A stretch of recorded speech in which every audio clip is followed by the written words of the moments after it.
Well, the first Earth Day was 55 years ago, and still the need to protect our environment continues. Many factors, including climate change, laws, and even the growth of AI, are driving unprecedented power demands, and inequity presents challenges that are greater than ever. Today on Community Connections, we'll examine environmental injustices as well as the work of the National Parks Conservation Association as we engage in month-long activities to ensure that a clean, protected environment exists for everyone. To help us understand environmental injustice, I'm joined by Dr. Sakobi Wilson, professor with the Department of Global Environmental and Occupational Health at the University of Maryland, College Park, where he directs the Health, Environmental, and Economic Justice Lab. He works primarily in partnership with community-based organizations to study and address environmental injustice and health issues and translates that research into action. Thank you for joining us, Doctor. So let's talk about environmental injustice. What exactly does that mean? I don't think people understand or have heard that term before. Yeah, thank you for the question. So when we think about the issues of environmental injustice, we're talking about how some communities are overburdened by environmental hazards or locally unwanted land uses due to their race, ethnicity, their income, or their political power. So it could be they may have a higher number of landfills in their community. They could have a higher number of incinerators in their community. They could have a higher number of industrial chicken farms in their community compared to the average population. So we talk about this movement. It's a social movement. In many ways, it's the combination, a child of both the civil rights movement and the environmental movement. And we're talking about our microenvironments that we're in. So where we live, where we work, where we play, where we pray, where we learn, and what you can be exposed to in those microenvironments. So in many ways, Dr. King is the grandfather of the environmental justice movement. For those of you who remember when he was in Memphis, where he was assassinated, he was working with sanitation workers. And they were striking, and they were being mistreated on the job. They were walking around in waste all the time. So it's really about how some populations and some communities get dehumanized. And when it comes to environmental rulemaking, decision-making, there's discrimination in those processes. So they're overburdened by these hazards. They're overburdened by facilities that may emit toxicants to the air, water, and soil. And that leads to exposure disparities, which can have negative health outcomes and also negative impacts of quality of life and economic opportunity for those communities. And let's talk about more of those impacts in the community. I know there's, of course, the economic and the health impact, but what are some of the other impacts communities are facing? So if you look at a community, we can go to the state of Maryland, look at Curtis Bay area in South Baltimore. That's a community that is impacted by port-related activities. You have a lot of 18-wheelers, big truck traffic. You have over 70 facilities that are permitted under the Clean Air Act. So that community has a huge industrial footprint and a lot of toxic emissions. So you think about when you burn diesel, you produce particulate matter and things like black carbon that can impact human health. Particulate matter is a term defined as dust in the air, where you inhale these dust particles. It can get into your lungs, into your bloodstream, can take toxicants like metals to your blood, across your blood-brain barrier. And also particulate matter can lead to asthma, heart disease, cancer, premature mortality. Then you have other types of other operations. They may be emitting other pollutants, metals. So think about the cumulative burden of those toxicants when it comes to human health and quality of life. In addition, when you're in a community that has a lot of concrete and asphalt, those areas tend to be warmer. So there's a term called the urban heat island. So Baltimore City in the state of Maryland has more heat-related morbidity events. That means people going to the emergency room for heat stress and more heat-related deaths compared to any other city in the state of Maryland. So these communities tend to have not just the pollution issues, but when you have a lot of concrete and asphalt, they also have the heat issue. So you're being exposed to, you're dealing with heat and pollution at the same time that can impact, again, health and their quality of life. Right. So, I mean, it's 2025. Why does this even still exist? It's a great question. I think part of it is when it comes to decision making about when we think about investments in our infrastructure, particularly making our infrastructure more climate resilient, our infrastructure, we tend to not focus on the vulnerable enough. We tend to not focus on poor folks enough. Right. So, your economic power equates to your political power, vice versa, right? So if you have more political power, you're more likely to get more investments in infrastructure. There's some communities, for example, in our state, where they may not have access to trees. So we have tree inequities. Trees are great to address issues around heat and air pollution. Right. So income is a big driver behind who gets resources, who gets the good infrastructure, and income is a big driver behind who gets the bad infrastructure. What communities get more fast food restaurants instead of grocery stores? Right. What communities have more banks compared to some communities that have more pawn shops and liquor stores? What communities have more multimodal paths of movement, right? Bike lanes, pedestrian walk lanes compared to some communities who get more highways and byways. So it's all about economic power and political power. Right. So let's talk about the health impact, right? So I'm sure there's some known diseases or sicknesses that are tied to all of this. Talk to me about that. So if you have a community, and for the audience, think about if you live in a community where you have highways and byways, where people drive in their cars through your neighborhood, they're combusting gasoline and diesel. You're producing combustion byproducts. As I mentioned, particulate matter is one of those combustion byproducts. Black carbon, which is basically uncombusted materials. It's like soot. You also have nitrogen dioxide, NO2. Some of you may remember acid rain. NO2 contributes to acid rain. You have sulfur dioxide. You also have volatile organic compounds. All these are combustion byproducts. So as people drive through your neighborhoods, if you're basically been exposed to those toxicants, again, it can lead to the burning of the eyes, nose, and throat. It can cause asthma attacks, elevate your blood pressure, contribute to heart disease. There's research that's shown that exposure to air pollution leads to neurodegenerative diseases. So Alzheimer's is, think about issues of Alzheimer's. Also contribute to cancer. It can impact infant mortality, leads to more birth defects, and also it can reduce overall life expectancy. So, your zip code is more important genetic code. Where you live can kill. So if you live in a community with a lot of these hazards and you have these exposure disparities, it can lead to these negative health outcomes. Also, exposure to some of those toxicants I just mentioned, not just only cause cancer and asthma, they can also mutate your DNA. So you can pass on those defects in your DNA to the next generation. Wow, that is astounding. Let's talk about some of the economic impacts. You talked about some neighborhoods having a grocery store versus a liquor store, which we see, of course, all across Baltimore. So let's talk about the economic impacts. So if you have more of these hazards in your community, once you get one hazard, you get two. Once you get two, you get three. It basically like attracts like. So you have reduced opportunity. Right. You're not be able to get access to jobs that are really clean, healthy jobs. You may be working at the facility where you may be exposed on the job, but also the local community could be exposed to toxicants that are released from those operations. But also, if you think about the infrastructure issue, say, for example, if there's this term called food injustice, many of you may have heard the term food swamps and food desert. Food desert is basically lack of access to food. Food swamp is where you have a lot of bad food sources, like maybe fast food restaurants, right? And so if you don't have good transit in your neighborhood to get to the grocery store, it's going to cost you more, right? Because if you don't have a car, you have to take the bus. Right. How many bus stops does it take for you to get to the grocery store? What's the time loss? What's the opportunity cost, right? And also some of these operations, that getting back to the operation side of things, on the construction side, these facilities may have a lot of jobs, but in the operation side, they don't have a lot of jobs. So when you bring in a facility that's emitting toxicants to the air, water, and soil, that's actually not a form of economic development, because there's not a lot of jobs. And if they do have jobs for people there, in many cases, those jobs don't go to local folks. They go to folks who live outside the community. Right. So that means you think about economic investment and how does that dollar cycle? That dollar is not staying in your community.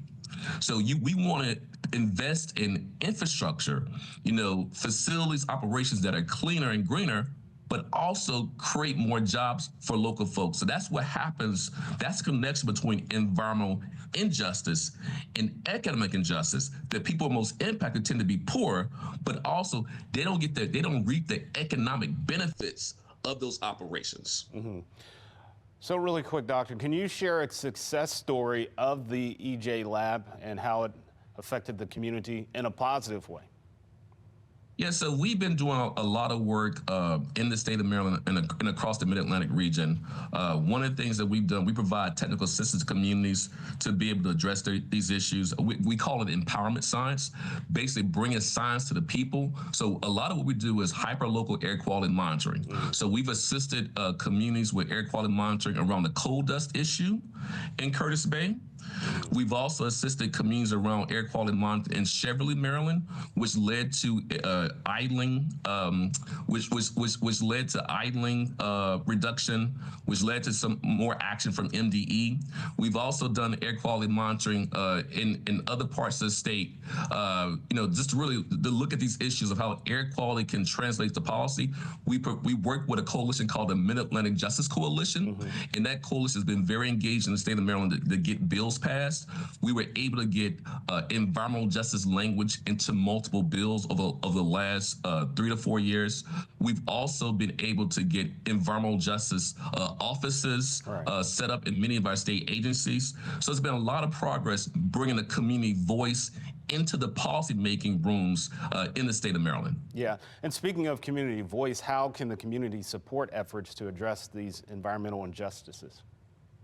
So one of the big things that you could do is join the Mid-Atlantic Justice Coalition. The acronym is MAGIC. That's a great coalition that you can be connected to.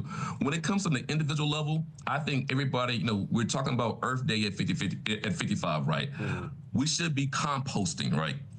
So composting, when you think about climate change, is impacting all of us, but it impacts us more if you're poor, if you're Black, if you don't have health insurance, if you're Latino, right? Think about those vulnerable populations. So what can you do in your community? Make sure your community has a neighborhood climate action plan. Every county in the state of Maryland has a climate action plan, but do you have your own neighborhood level climate action plan? Weather-wise, your home is something that's important to do. Make sure you have energy efficient appliances. If you don't have access to it, if you may be lower income, connect to Empower. You can get resources to transition your appliances to make them more energy efficient. Also it's important for us to invest in our transit infrastructure to make sure that we have electrified vehicles and that our transit, our buses are electrified, because again, a lot of our school buses and our commuter buses, if they're burning diesel, people are being exposed to pollutants. Right. Let's electrify those vehicles to reduce, to improve air quality, which is really great for our kids. All right. Dr. Wilson, we'll leave it there. Thank you so much for joining us, and thank you for helping us understand and address environmental injustice. It affects our entire community and needs to be a priority, not only for those dedicated to protecting and promoting a healthy environment, but to anyone and all who live in the community. Neighbors are at risk. When we return, we'll examine how recent directives from Washington, D.C. threaten our national parks. When I arrived in the U.S. at 19, I struggled to find job opportunities without a high school diploma. My name is Ariel, and my entire life changed when I took a chance and I got my high school diploma at age 22. Everything I have, my education, my career, my marriage, I owe to the Adult Literacy Center and my teachers. They were with me every step of the way, helping with my English and math, making sure I pushed through all the challenges. Oh my goodness. So Ariel, we made this yearbook for you. It has notes from all the people that are here. Your achievement has set an example for so many students. Most importantly, your daughter. Education was the key that unlocked all my opportunities. When you graduate, they graduate. Visit finishyourdiploma.org to find free and supportive adult education centers near you.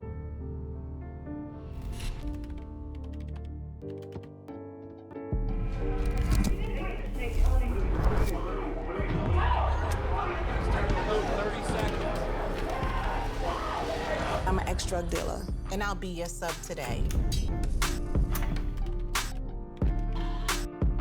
Can you see anything different as a pill? No. You don't know? Fentanyl is being mixed into everything now. There's only one thing that will save somebody's life. That is naloxone nasal spray. Fentanyl, it's cheap, it's potent, and it's profitable. Why would drug dealers put a lethal dose of fentanyl in drugs if they know it's so harmful? Really just all about the money. I just didn't realize that one pill could change your whole life. More kids should know.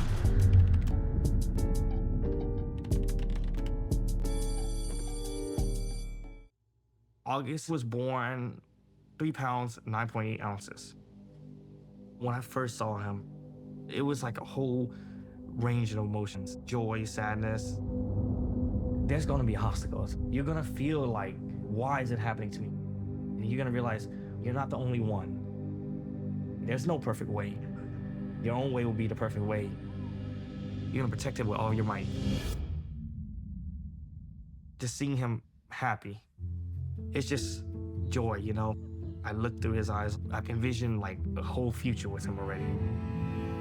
To throw the first football to him, give him ice cream for the first time. Oh man, he can smile now. I'm happy because he's advancing in life, you know, he's growing.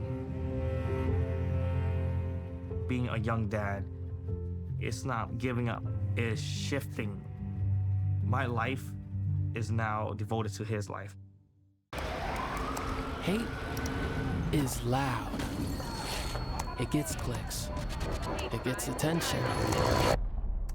Hate, however, is actually quite small. But love is the majority.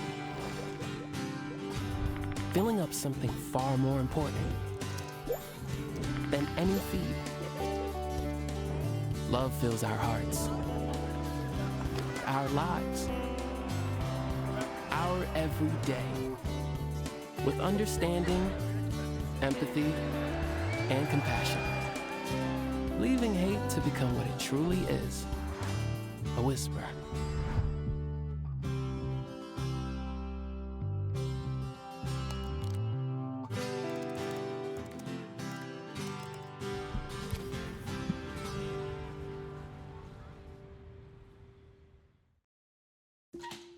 There I was, 16, divorced, remarried with a baby, another on the way, and I could barely read or write.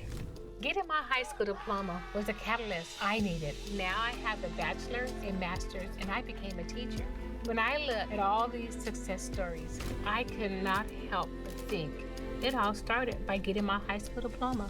When you graduate, they graduate. Visit finishyourdiploma.org to find free and supportive adult education centers near you.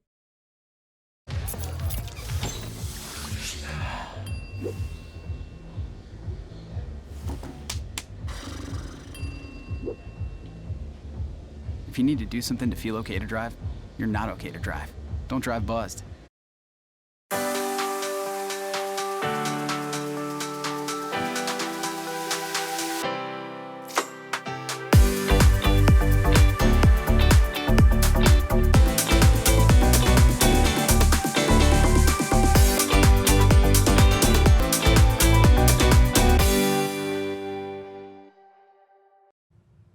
Well, America's national parks are a source of wonder, adventure, recreation, and local communities' economic well-being.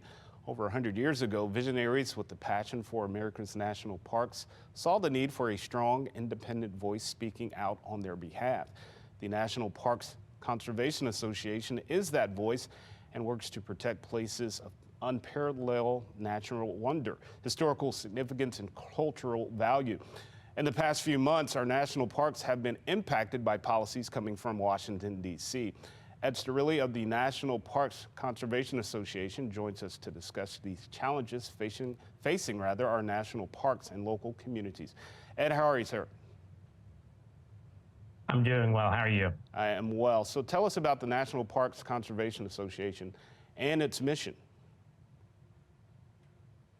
Absolutely. The National Parks Conservation Association, we're an independent, nonpartisan, nonprofit advocacy organization that works solely on behalf of protecting America's national parks.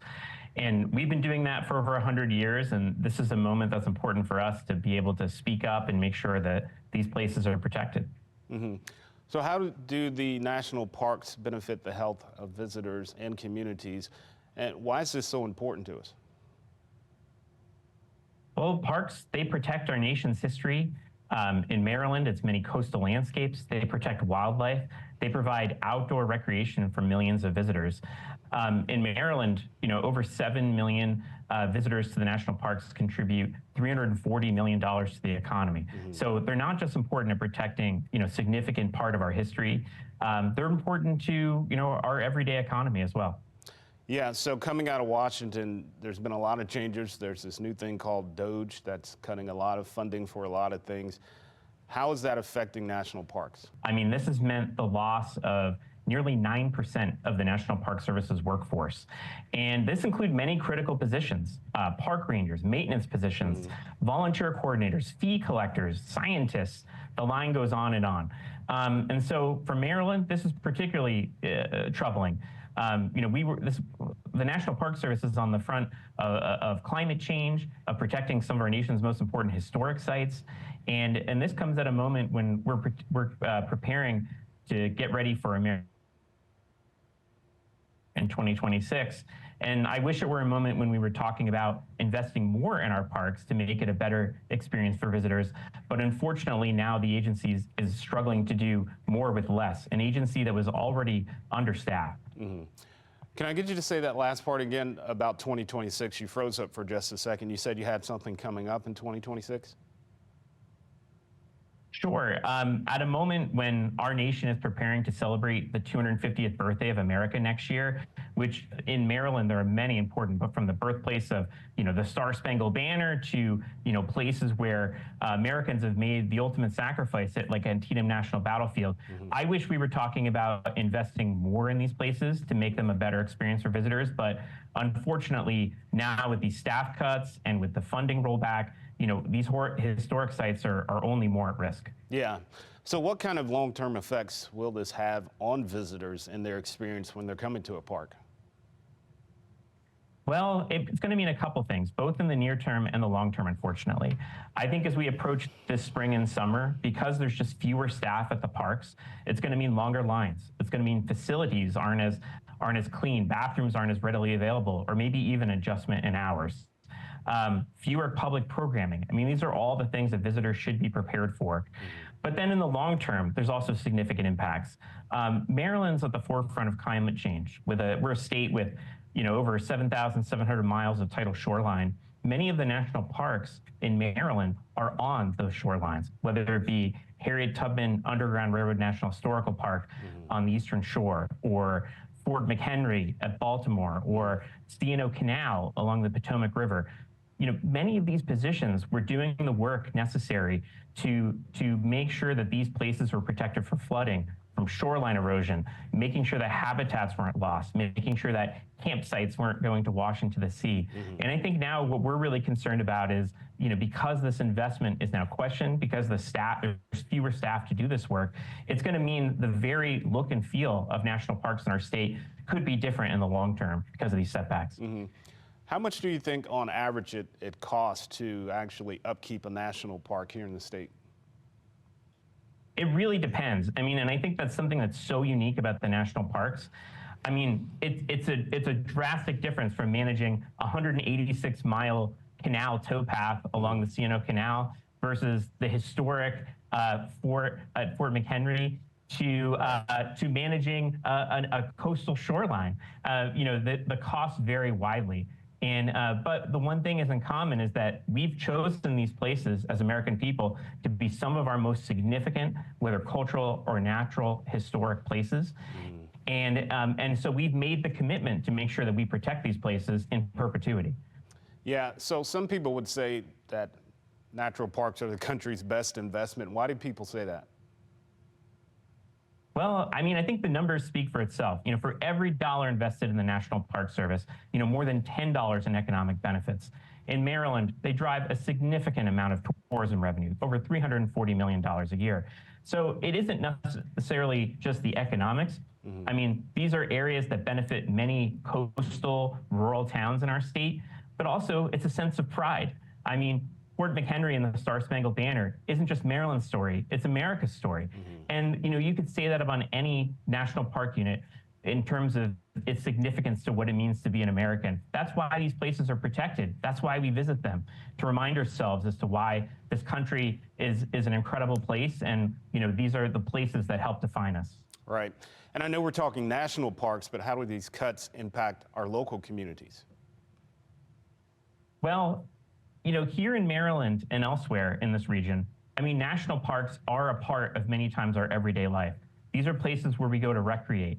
These are places where we might necessarily go on vacation, but places that are part of our everyday routines. And so I think what we're going to see is, people will start to notice in terms of what these facilities, how these facilities will be impacted. And then also, there are programs that the National Park Service has been very supportive in this region.